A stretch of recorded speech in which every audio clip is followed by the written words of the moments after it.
and welcome to another edition of the Amusement Warehouse podcast. Today we have author John Thurston with us, the author of Carney King, which is the story of Conklin shows, which was a much needed book in our body of literature here in the industry. John, welcome and thanks for coming from Canada. Thanks, Ron. I'm happy to be here. Thanks for inviting me. It was my pleasure. It was my pleasure. I just got finished reading a book and everything else. I got to tell you, I was a little miffed at first because I'm reading this book about Conklin shows, and the book starts out about this guy named Joe Renker, who's a German immigrant who lives in New Jersey. I said, I thought about a book on Conklin shows. What the heck happened to, who's this guy Renker and what happened? Yeah, it takes a little while for him to become Paddy Conklin, that's for sure. Well, tell us a little bit about that. It's how did the probably the biggest light in the industry become Paddy Conklin instead? He wasn't born Paddy Conklin. Well, I mean, that's a long story that's told in the book. It's not that long a story, actually. I mean, he was born in New Jersey, and to an immigrant family that tried to make their way in the United States. They came in 1892, rather, and they never made it real well. His father was a dyer in the silk industry in Paterson, New Jersey. And so he was making his way through the world, and he left his family when he was 16 by some stories, maybe a little younger by other stories, went to New York, hung around, did various things in New York to try to make a living for himself. Ultimately, he joined up with the original Paddy Conklin, who was original.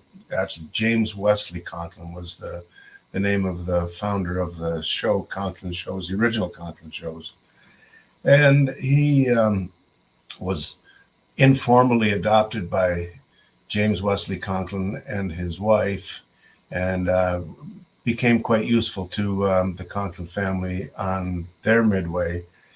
And then when James Wesley Conklin died, Joe Renker, originally Joe Renker, he adopted, as I say, he claimed to be adopted. So he took over the name of James Wesley Conklin.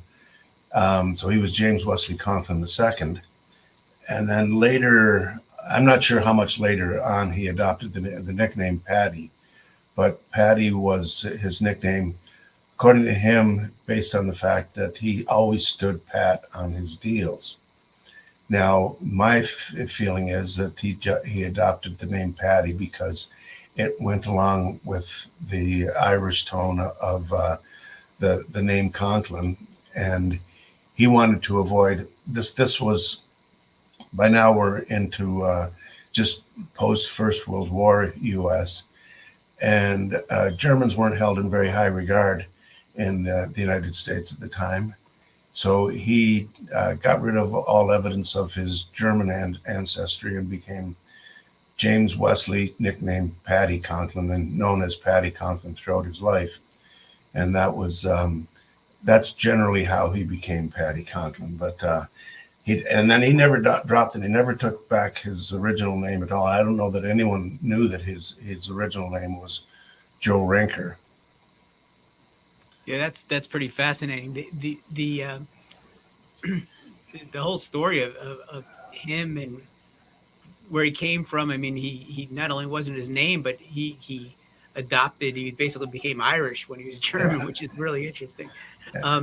How did you get the idea to write the book? What motivated you to do that? Well, that's sort of another long story, but that's okay. We're here for a long time. That's right. We have the time, don't we?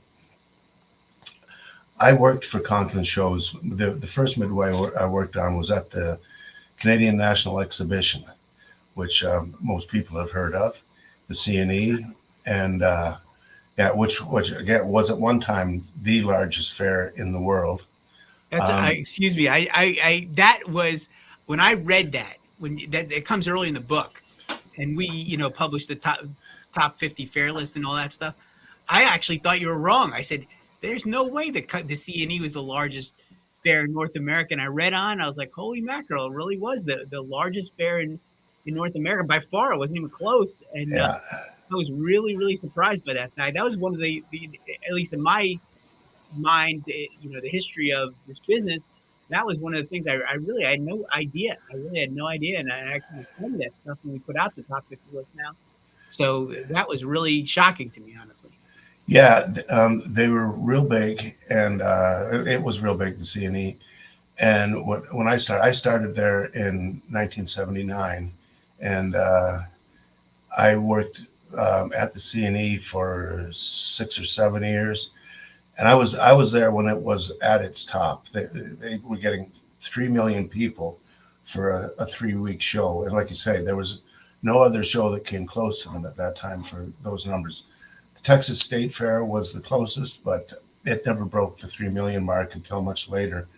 And so I was there when it was at its peak, and if you can imagine, I mean, it's a big exhibition grounds, but 3 million people, so 1 million people a week were packed into uh, exhibition, and most of them came down the Midway.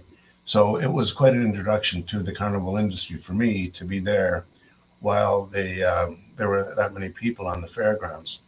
So I worked there for, as I say, 7 years, and then I went from working the CNE. The guy I worked for at the X, John Miller was his name. He had gambling wheels on the Ontario Roadshow as well as the Western Canada Roadshow. And I went out with John Miller on the Ontario Roadshow for a couple of years.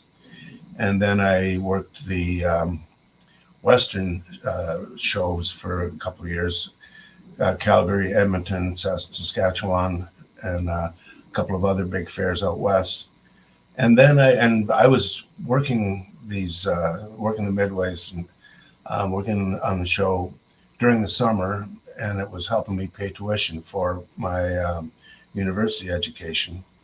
And after 10 years working for the carnival, I decided to concentrate more on my university education. So I left the Midway for permanently at that point in terms of working on the show, and went on with my university education. And I ended up doing my PhD in English literature, and I published a book out of my PhD on a woman called named Susanna Moody, who was a big 19th century Canadian writer. And after I was finished that, I thought, well, I enjoyed that experience. Let's write another book. And I thought about it, and I thought, well, Paddy Conklin would be the good subject for a book, because I knew all about him, his legend, the story of Conklin shows. And again, at that point, Conklin shows was also the largest carnival provider in the world as well. And decided that I'd work on a book on Paddy, and contacted Paddy. Was dead by that point. I can't say that I met Paddy Conklin, but I did see him on the Midway while I was at the CNE, and knew of him. And I did meet his son Jim, who took over the Conklin shows. And when I thought about writing a book about Paddy and Conklin shows, I contacted Jim about it, and he was quite enthusiastic about the whole prospect. So he helped out a lot in the beginning, including letting me use a room full of paper archives. This was not all the artifacts from the Midway and things that he also collected, but he had paper archives that went back right to the very beginning of the show, letters and account books and telegrams and all sorts of paper documentation. I had that in stored in my house. It took up its own room, as I say. Jeez. And went from there and continued with my research, and the rest is in the book.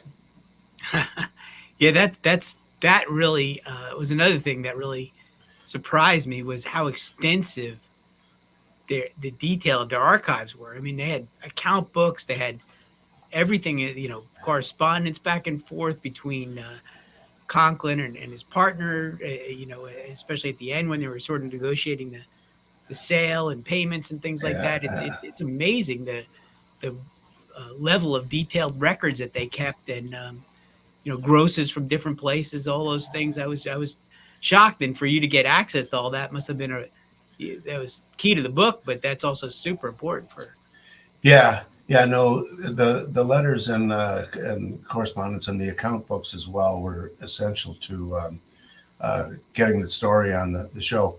Now, as you're aware from reading the book, a lot of my documentation comes from periodicals as well, especially Billboard magazine. Right. But and I talked to Jim Conklin extensively, as well as somewhere around 30 carnies I interviewed for the book and for other purposes. But the the correspondence between Paddy Conklin and Speed Garrett, which was who was his original partner, that was essential to figuring out what exactly happened in those days. And it doesn't look good on Paddy Conklin what actually went on in terms of him acquiring the show from his partner. But at the beginning, Jim Conklin told me, don't hold your punches. Tell the truth about my father. I mean, he says, my father was a crook. Don't try to hide that. So on the basis of that, I had, as I say, the correspondence, the telegrams back and forth, and as well as the periodical documentation, and could figure out what was going on with the show, with Paddy, with his partner, and all of that. And without that information, there would be a big gap in the book, especially in the first part of the 20th century, at least, anyway. Yeah, I was actually wondering about that, because you're right. You don't hold any punches, and kind of give your, I don't want to say opinion because it's based on facts, but you give your analysis, I guess, Yeah. of what was going on or how he acted or whether it was good or bad. And I was wondering if you had the okay to do that, because somebody might have, some guy, I can think of some carnival owners you might have wrote a book about that might have got offended by some of the things you wrote. Yeah, well, that was not the case with Jim Conklin at the time, at least. I know he said, "Go ahead and do it."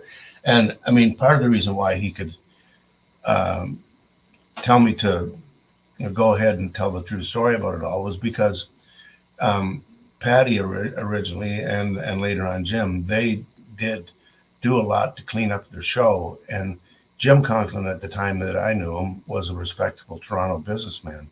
Mm-hmm. He was well known in the city, and was on the board of the local theater and uh, members in this and that, and had a reputation as a respectable, upstanding businessman. So he wasn't afraid to let the truth about his father come out about that. And as I say, Paddy himself, later in the 20th century, mid 20th century, after the Second World War, basically did a lot to clean up the show. Not for moral reasons necessarily, but because it made good business sense at that time to sort of try to tamp down the heat. The heat, keep the heat off, and so he did, and then Jim, of course, took over and made it fully a family show with with the attractions for kids, and the gambling was not as prominent. And I said, when I worked on the show, we were expected to be fully honest with the public, and not run any still or any dishonest games. No racket. No rackets. No. That's interesting. Yeah, there was some. And it's a long. How long is the book in actual page? When you read them on your phone, the digital way, you get lose sense of how long it is. But How There's the big there's the physical book. You heard it's I think it's 465 is it? pages. I knew it was long because it was long. I mean, it was definitely a long Yeah, book. Very thorough, very yeah. very detailed. It's 456 pages of text, and then there's the notes and the glossary and etc. So on. So yes, it's a substantial book. It uh, it was even bigger when I first submitted it for publication, and I have to credit my publisher Dundurn Press with their average size book is like between 250 and 350 400 pages maybe, and they knew this was going to be a long book, and they didn't try to cut it down substantially. They tried to reduce it as much as possible wherever possible. Eliminate any repetitions and things that extended it unnecessarily. But they were willing to go ahead and publish this long book, long book for them on the basis of all those pages are needed. So Yeah, that was encouraging for me, having written the thing, to have the publisher acknowledge that I wasn't using more pages than I needed to use. I have to say, with my earlier book on Susanna Moody, it was cut in half before it got from manuscript to publication. So that was a different experience. and that's the part that takes the longest, right? To edit. It's funny because I thought all my work's done. Mhm. The book's written. I just give it to the publisher, and away they go. And then that second stage of the work started with the publisher, and I had a real good editor who she was in Vancouver. I was here. We worked online and sent files back and forth to each other, and that process lasted about 10 weeks. A year ago, this past summer, it was, and that was a very pleasant experience as well. Working with this editor, she was very sensitive to the content of the book and what I was trying to do, Right. and but also could see places where it could be improved, and she helped out a lot there. So she did improve it a lot. Her name was Susan Fitzgerald, just to give a shout out to her. Um, and that was great. And I thought, okay, well, now I'm done. And I still had to go through a copy edit and a proofreading. And I thought, well, okay, fine. But then finally, there's a contract in most the authors of most nonfiction books. There's a clause in the contract that says that the author is responsible for the index, and either you pay for someone to do the index, or you do the index yourself. So again, here I am. I'm done, and said, well, you got to produce an index. And I could have paid to have it done, but I said, well, that might be fun to try. And I'm the author of the book, so I know the content. I should do the index.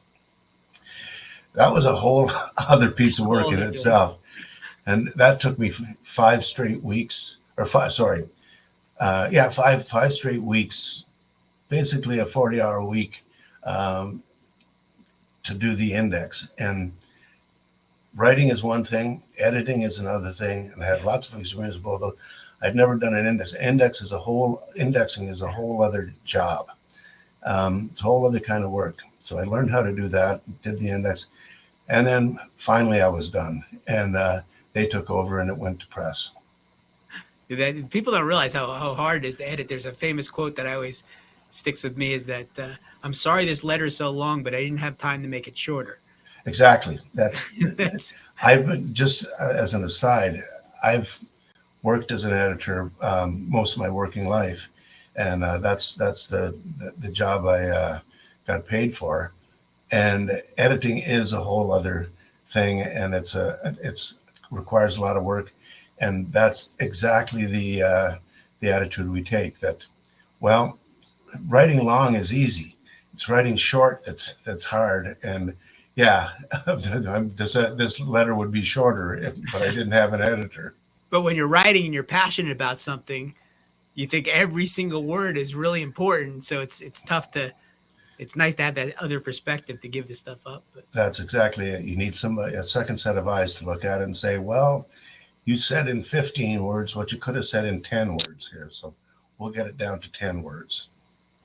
so Conklin, let's get back to the show a little bit. So now Patty Conklin, formerly Renker, formerly from New Jersey, goes to Western Canada, has a show with Speed Garrett, and back then, a carnival was mostly shows and just a couple Yeah. of rides. Yeah. And they also kind of made their mark a little bit by being all Canadian shows, Uh-huh. even though there's not much Canadian about them, but that was a big selling point for them. Can you walk us through that phase a little bit? Yeah. Well, I mean, again, anybody who knew Patty Conklin or knows of him or anything knew that he was a great promoter. And yeah, shows. He was one who chose all the shows to put on with um, put on the Midway. But he was also the one who recognized at that time, particularly this was the early 1920s. There was a Canadian nationalist movement or whatever, and he recognized that. Well, we call this Canada's Conklin shows. Will the committees will look more favorably on us? But yeah, here were two Americans who owned the show, and most of the staff were American.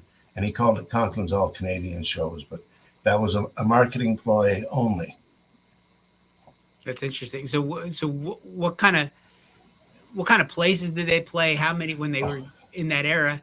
How many shows and rides did they have? What did they have? Well, I mean, of course, the size of the show would vary year to year, and it was gradually growing. But when he started out, they had a Ferris wheel, a merry-go-round, and 5 or 6 shows and a bunch of hanky panks.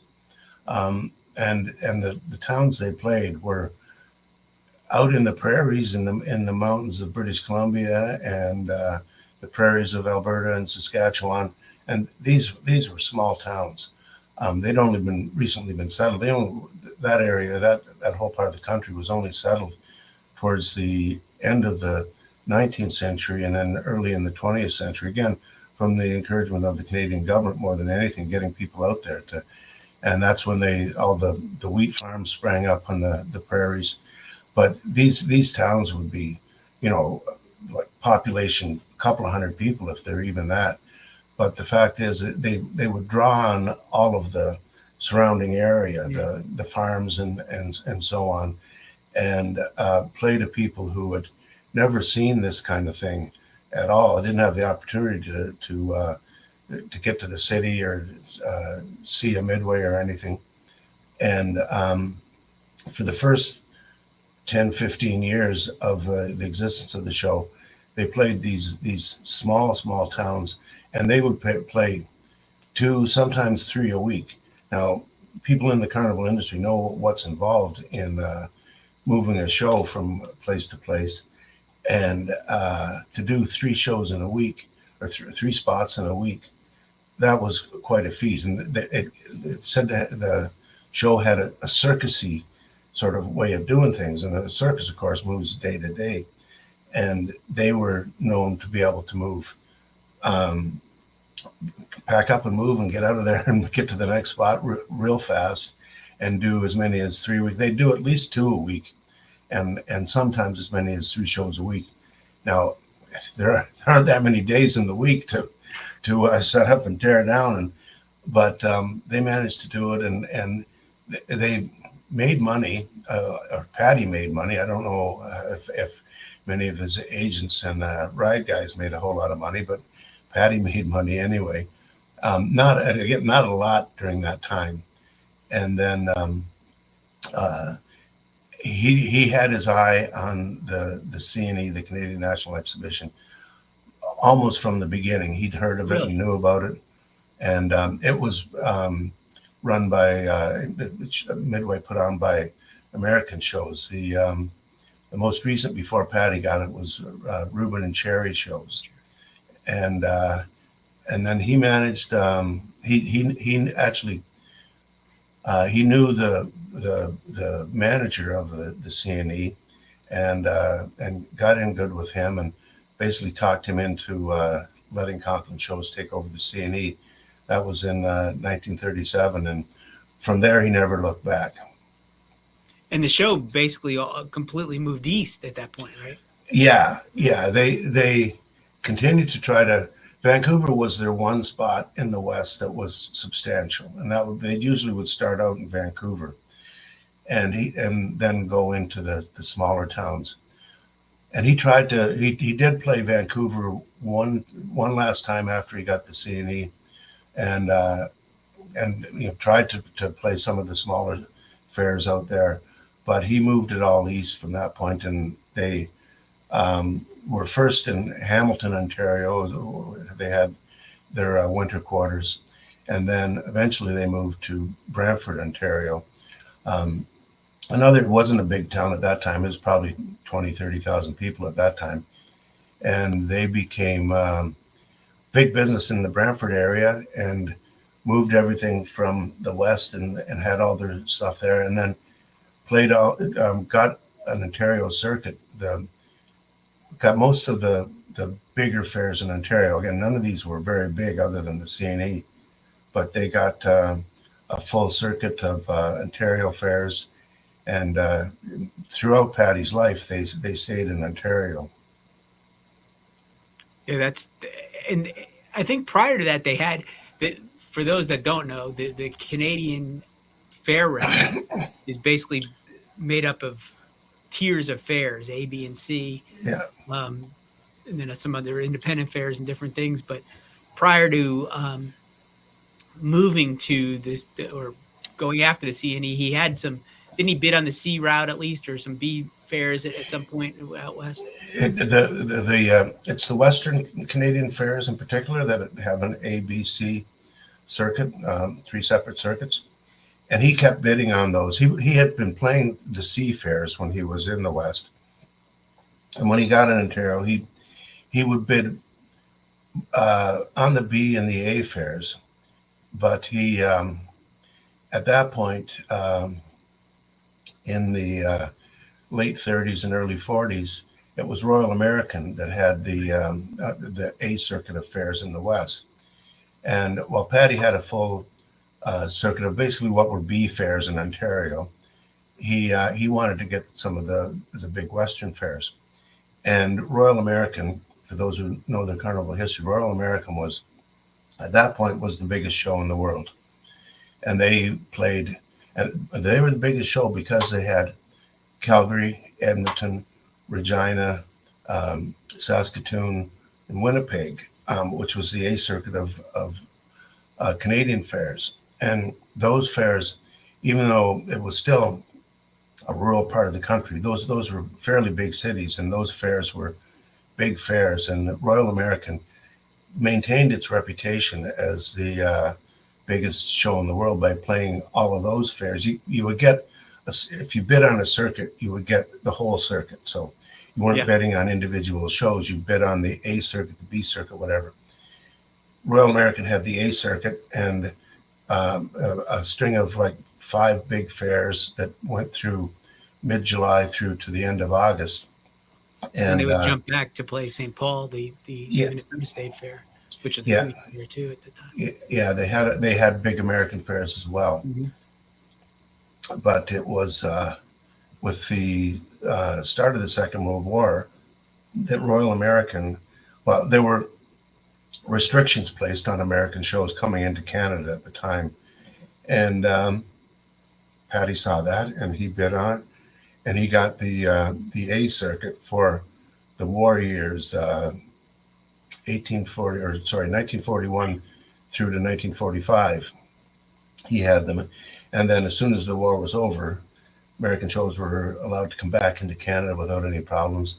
And Royal American took back the Western circuit, and Patty went back to his Canadian shows, the Ontario shows in particular. You know, I took a little bit of, I wrote a column the other day for a magazine, and I was, from reading your history, because post-war, I mean, during the war, there was supply chain issues and all the things that went on. Post-war, seems like the grosses jumped up quite a bit at some of these fairs, and they stayed there. And because I was drawing the parallel with sort of COVID, because 2021 grosses jumped up post pandemic, and they've kind of stayed high too, as Yeah. people are waiting for them to go back down. But the historical precedent was when it went up, it kind of stayed up. I mean, there were hills and valleys, but by and large, if you're grossing, $50,000, you went up to $80,000, you were 80 or so It for. stayed there. Yeah. Yeah. The post-war period, post-Second World War period, is interesting, just especially for that reason, is that grosses started to climb, and they climbed and climbed and climbed, and they didn't go back down. And I mean, I think the reason why there's a whole social and economic background to all of that, but it was because I think people were finally able to make enough money to have a little bit of leisure time in their year, and didn't have to, they get a couple of weeks off in the summer and have enough money to have some time off in the summer, but they didn't have enough money to go to Europe or to go to a expensive cottage in the lakes or anything like that. So they would take their families to the Midway to a fair, and that would be part of their summer vacation. And as I say, the whole economics changed, and that's again when families became especially important to Midways, because again, with the baby boomers and the post-war population boom, all these people with kids had to find something to do with their kids in the summer, so they take them to the fair, and they had the money to take them to the fair, as they say. And that's something that Patty cottoned onto real quick, and that's when he started to clean up the show and make it more suitable for families. And then it became at that point it became the sort of midways that we're all familiar with. The other thing that happened, of course, in post-war times was the development of big rides, and the shows, the freak shows and girl shows and the things like that, they became less important, and instead the big rides became more important. And the rides we recognize, the technology that we recognize from midways today, largely developed in the post-Second World War era. Yeah, so when they did get the C&E, Patty made some big promises there. He was going to really transform that Midway and do some things, build buildings, became a showcase for rides, new rides or new shows or new things. Uh, Tell us about his involvement. What he promised to get it, and what he wound up doing.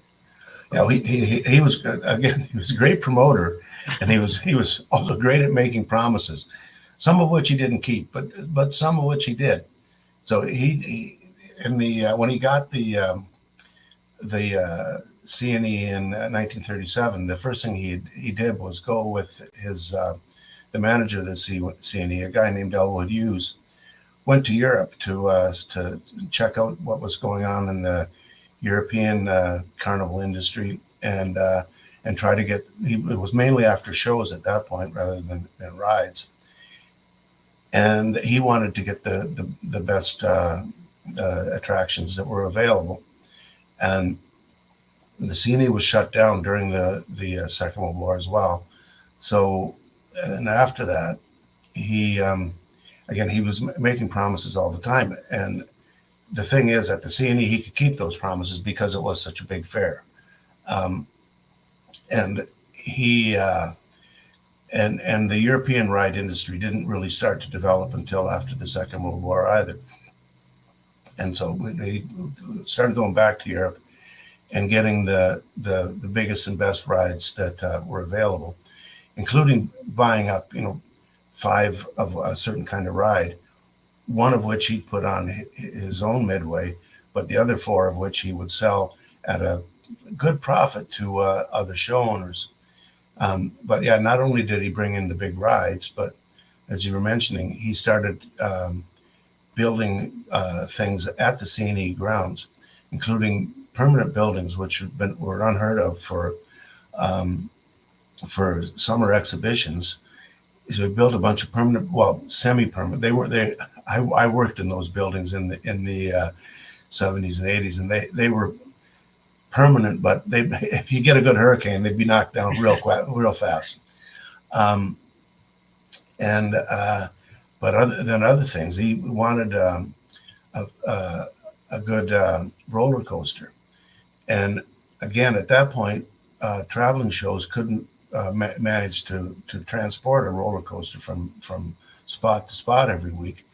So he built a permanent one at the CNE, and that again was unheard of for a summer fair that lasted 3 weeks. To have a permanent roller coaster was unheard of. He managed to pay for that thing in like the first or second year after having built it, just on the basis of ride admissions. He managed to pay for that roller coaster. And then later on, he as time went on, he saw the potential for having a year-round amusement park at the CNE. And again, it was the amusement parks that could, because they could have permanent installations, they could have the really big rides set up on their fairgrounds, or on the amusement park grounds. So he wanted to do that at the CNE, and he did manage to have a couple of summer-long amusement park operations at the CNE, but because of various things, but largely because of tension between Conklin shows and city councilors, it never became a really big thing, the amusement park at the CNE grounds. And he tried an amusement park at another place in Toronto, and it never really, his amusement park business never really took off, except that he started at that point also to be putting in rides at various amusement parks across the country, including there's one at Crystal Beach down in the Niagara Falls area, and one in Montreal. And he put in they were traveling rides, but he put them in a sort of permanent basis at these amusement parks, and got into the amusement park without ever owning an amusement park. He got into the amusement park business quite extensively. Another big innovation was the paving of the midways. He would pave midways at a lot of his events, which now it's done fairly often, but back then that was a huge innovation, I think, right? Yeah, I don't know whether this is actually true or not, but on the basis of what I know, it's true. And I haven't done sufficient research outside of Conklin shows to know whether this is true, but he claims to have come up with the idea of paving midways all on his own. The first midway he paved was at the Exposition Provinciale in Quebec City, Quebec's provincial exhibition. Mm-hmm. And immediately that paid off. They had a big rain that the first year that he put in the paved midway, and they were able to stay open during the rain. They didn't have a muddy midway and all the difficulties to deal with that sort of thing. So the paving was a big factor. And then once that was so successful with the Quebec Fair, he would offer it to other fairs on the basis of contracts. He'd say, well, I'll pave your midway, give me a 5-year contract for the show, and I'll pave your midway. That also was an innovation. I don't know, again, whether it was unique to Conklin shows, but multi-year contracts that would go 5-10 years was something not common in the industry in those days, at least anyway. But he'd, again, come in with his promises. I'll do this, I'll do that. I'll pave your midway, I'll build buildings, I'll bring in the best rides.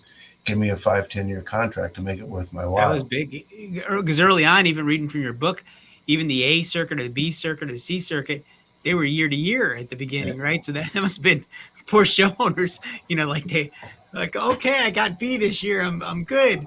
And next year they're C or something, and it's a big difference with the gross, right? I mean, it's enormous. Yeah, they would have to bid every year on the circuits in the West or on individual fairs in the East. Now, he got his first long-term contract with the CNE, and again, that's where he went from there. Was that look, if I'm going to do these things, I have to have long-term contracts with this, and yeah, no more of this bidding from year to year. So he'd have a full season in his pocket from year to year without having to work for it. Yeah, early on, it seemed like he wouldn't know where he was going a couple weeks down the line, and it must have been a nice change to have the C&E and a route of fares all set Yeah, for him. So yeah. There were some years they'd go out in the spring, and they didn't know exactly where they were going to be ending up. I mean, the advance man was a standard figure on the early midways, and the advance man would basically go a week ahead of the show or 2 weeks ahead of the show to see if he could book the next spot. Now a lot of it was um, established ahead of time, but sometimes I know there were years when he said, "Well, we're going to be here this week and there that week," and they'd be different places because the advance man would be getting a different route than the one he thought they were going to get, and yeah, it was hand to mouth a lot of those years. doing the thing.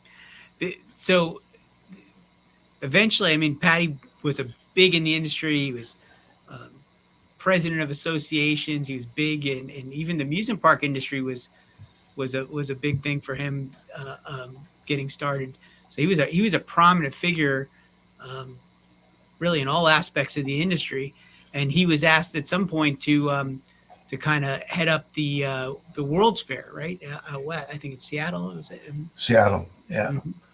yeah. He again, that's another interesting story about him. He he thought of the CNE as his own World's Fair, his annual World's Fair, and he'd refer to it that way. And he early on he'd say, why am I interested in World's Fairs?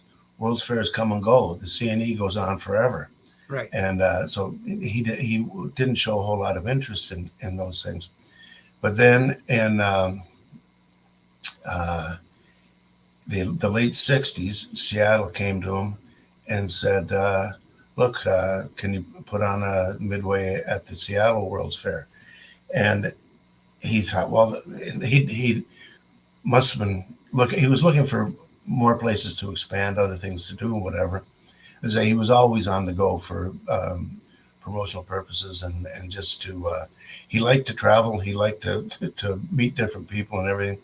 But And it was a little he later in life, right? This is a big challenge for him. he was pretty old at that point, and his son and his brother said to him, "Patty, you're crazy. What do you? No, you don't want to do a World's Fair." And he said, "Fine, you don't want to do it with me. I'll do it on my own." They did go in with him, his son and his brother, as well as another uh, partner, Harry Batt from Pontchartrain Amusement Park in New Orleans. He was his other partner for the Seattle World's Fair, and yeah, they put on a great midway at the Seattle World's Fair, and he claimed that that was the first midway at a World's Fair that made any money. Now, whether that's true or not, probably not, but they did make money on it, and he was quite happy with it. But then for 1967, it was the Canada's centennial year, and we were having our own World's Fair in Montreal that year. They had wanted to get it in Toronto. Various people had wanted to get the World's Fair in Toronto, but Montreal outbid them, and the Montreal organizers came to Patty and said, "Look, we take over the midway for Expo '67 in Montreal."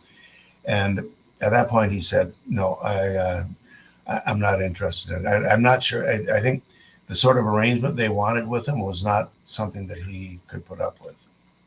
But he drew on some of his relationships with the Valari brothers and for the Seattle Wheel, and he was really kind of fascinated because he always had sort of first dibs on new rides, and then he had a little network. The guy from Palisades Park and some others, he would kind of seed them the new rides at those places first, so those guys would all get the top rides, and then everybody else would kind of clamor after him and buy them later. But he was really kind of innovative with that. Yeah, and by that point, by the well, he was known from for the CNE quite early on, and it would showcase all the rides at the CNE and at the amusement parks. And he was, as in terms of networking, there was probably no one better, no one in the industry was better known than Patty Conklin at that time. He was famous throughout North America and in Europe as well to the ride manufacturers. He was buying, I say, multiple versions of their rides from them and bringing them back to North America. And he had, yeah, an extensive network. As you mentioned earlier, he had been the president of the Showman's League and president of the Pacific Coast Showman's League, and he was a big figure throughout the carnival industry, and could use that to promote himself, promote his show, promote rides, and basically it was known anybody associated with Patty Conklin was going to make money one way or the other. So everybody wanted to get their dibs in and have him run their rides for them, or in terms of shows, to let him bring their shows with them. And he was a big figure. Was so the transition from Patty to Jim and Jim's son Frank, Trish, and things like that. That changed the show a little bit, right? They started. They went to America eventually, and it's a big Yeah, move. yeah. Well, they. It's funny because we think of Conklin. I mean, people in the industry think of Conklin shows and think of Patty Conklin, and Patty was the as I say the famous one, but it was actually Jim Conklin who expanded Conklin shows to become the largest show in the world at the time. And um, Patty died in 1970, and Jim took over at that point, and he tried to. He was his own innovator in his own way, but Jim was never the personality that Patty was. He was a much quieter, shyer sort of guy, and he'd been to university, and he was people in the show industry at the time didn't think very highly of Jim Conklin because they compared him to his father, and he wasn't nearly the showman that his father was. But Jim was innovative in his own way in terms of the business than anything else. And he's the one who finally solidified the reputation of Conklin shows as honest and for the family and everything else. And he also expanded his investments in other areas as well, ski resorts and fishing lodge in Texas and various other things he expanded into. But the big break for Conklin shows and what really made it the biggest show in the world was when Royal American, who still had the Western A circuit, was investigated by the Canada's National Revenue Agency, and they found that there were all sorts of, I mean, as was common with all shows at the time, there were irregularities in their bookkeeping. Let's put it, and they were charged with um, uh, illegal movement of cash back and forth between Canada and the U.S., and with bribing the exhibition owners, and a number of charges were brought against Carl Settlemeyer, the owner of Royal American shows, and they levied big fines on them. And the shows in the West also wanted to increase the amount of the bond that they had to pay down, the security bond, to like $10 million or something exorbitant. And Royal American just said, fine, we can't do it. We're not going to make any money. We go into Canada. And they gave up the A circuit in 1976. And that's when Conklin shows, against a wide range of competition. There were other big shows, all of them American. There were some Canadian shows, but other bigger American shows bid on the A circuit. And to the surprise of many, he won the A circuit. And then because that was such a big expansion, people predicted that Conklin shows was going to fail miserably when they tried to go west. But Jim put the money in necessary and bought the rides and also brought in other shows to work with him. They had to buy And a lot of shows. Tommy Coughing I had on the podcast not long ago, and he was telling me he was a kid then, or young anyway. He was telling me it was a big change, to run and start doing the A circuit all of a sudden. yeah, yeah, and they bought up a lot of the competition and did the A circuit. And 1976 was their first year, and that's for people who worked with Conklin shows at the time. That's known as the big year for them. Now, from my own perspective, unfortunately, I was working the Ontario Roadshow that year, and not the Western circuit, so I didn't see the first year out there. Apparently, it was just crazy. They did a midnight madness, and they had people on the midway all night long in Calgary, all night long and through the next day, and they couldn't take it the money in fast enough, and so their first year in the West was, as I say, notable to anybody who worked it, but notable also to the people of Calgary and Edmonton, because again they were used to Royal American, and Royal American had had the circuit for so long, so I mean they weren't trying as hard as maybe they should have been to keep it. And when Conklin shows went out there, people noted the improvement in the midway, and their grosses were up 10-12% for a lot of these big shows. When you're dealing with a big exhibition like Calgary Stampede and the Edmonton Klondike Days and some other the big shows, when you up your gross by 10-12%, that's a substantial amount of money. And that changed the Conklin shows for forever. At that point, and they just continued to expand and get more shows. And then, as you mentioned, when Frank took over, the grandson of Patty Conklin, Frank started taking the show into the U.S. again, and Patty had never played the U.S. in his entire life, and they took the show to Palm Beach and Arizona and various state fairs throughout the U.S. And it would not be an exaggeration to say that during that period they played every major exhibition in North America at one time or another. They didn't necessarily have them year to year, but at one time or another they played, except for Texas. The Texas State Fair was an independent midway. Yeah, for a long time. Yeah, they never played Texas, but all the other big shows and the big exhibitions in the U.S. they played at one time or another. And they bought out Degler initially, right? They and that most of those spots they only played 1 year, and then Degler got them back. Yeah, buying Degler shows was probably, I mean, in retrospect, it's probably a bad decision on the part of Jim and Frank Conklin to buy Degler, because they couldn't run it, and they lost money on it, and eventually they gave up a lot of the shows, a lot of the exhibitions that Degler they did get Dade playing. County out of it, which is huge. That's they got Dade County, and they kept Dade County, yeah, and Dade County again. At Dade County eventually outpaced Calgary in terms of ride participation, at least anyway. Oh, yeah. It's a huge fair. So Frank really, from the book, Jim sent Frank basically all the big ride. I mean, he sent him with some enormous equipment to go to the U.S. and play those spots, and Frank kind of, took over that role. Yeah, Frank was that for many years, and operated the carnival. Yeah, and Frank became known as the guy who could take the big rides down the road.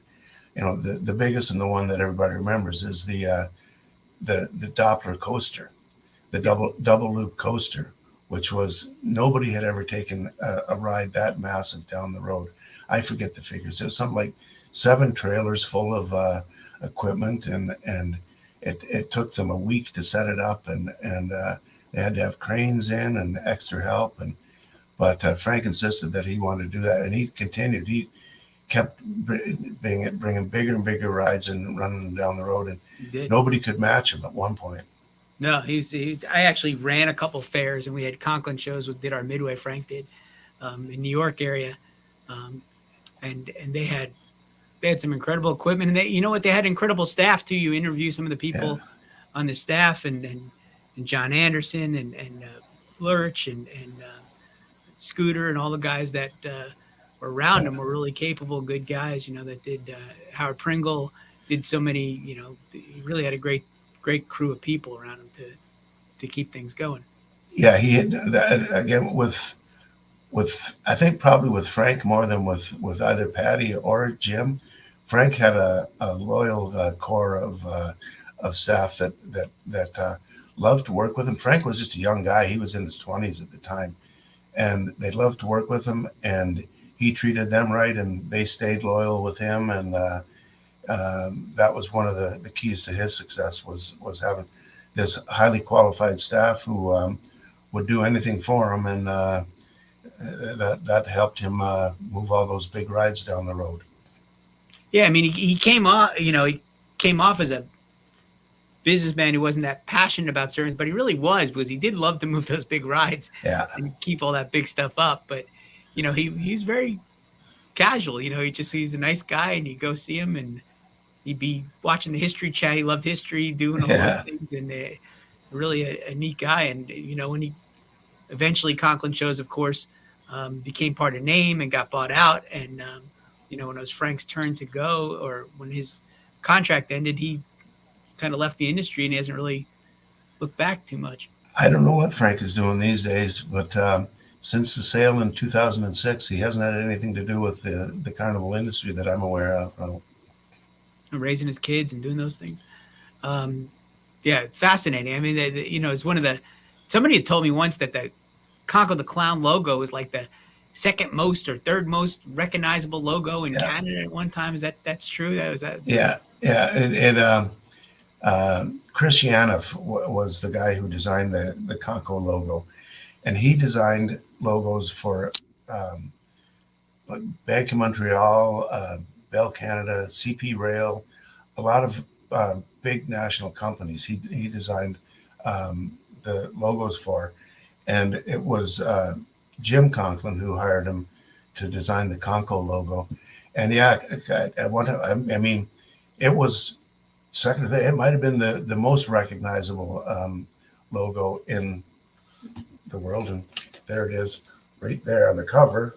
How's that? Yeah, you can't very well see it.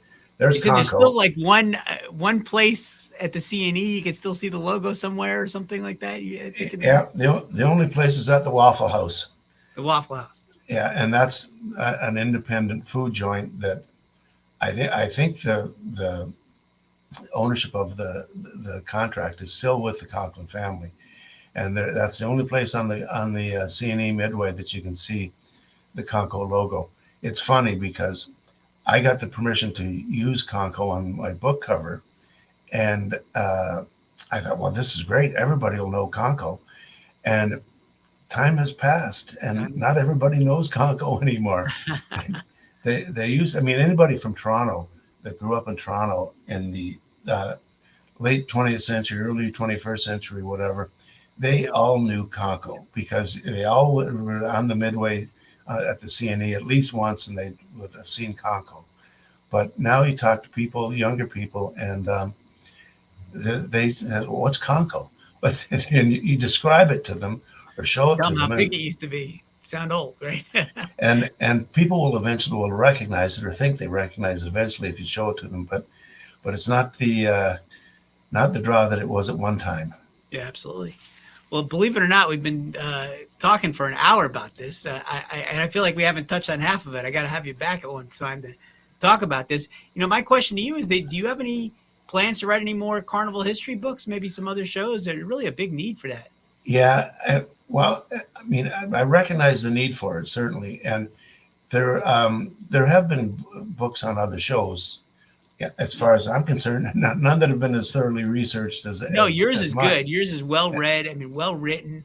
You know, some of the other ones are nice, but they're a little, you know, not the greatest. Yeah, yeah. I mean, they're written by people who are show people first and writers Right, second. right. I was a show person at one time, but became a writer first and before a show person, and did the research. As far as my plans to write other histories of shows, I don't have any immediate plans to do so. No. Maybe a few articles. You could write some articles for us on Amusement Warehouse. Just That's definitely a possibility. Yeah. then you'll get enough together. You write a book. Publish a bunch of articles and eventually become a You do it book. in Yeah. segments and then just put it all together. Well, okay. John, thank you so much. Stay warm up there in Canada, I and will. hopefully we'll talk very soon. It was fascinating to talk to you. Thank you so much. Well, thanks for having me again, Ron. And it was a pleasure to talk to you. Yes, sir. Thank you.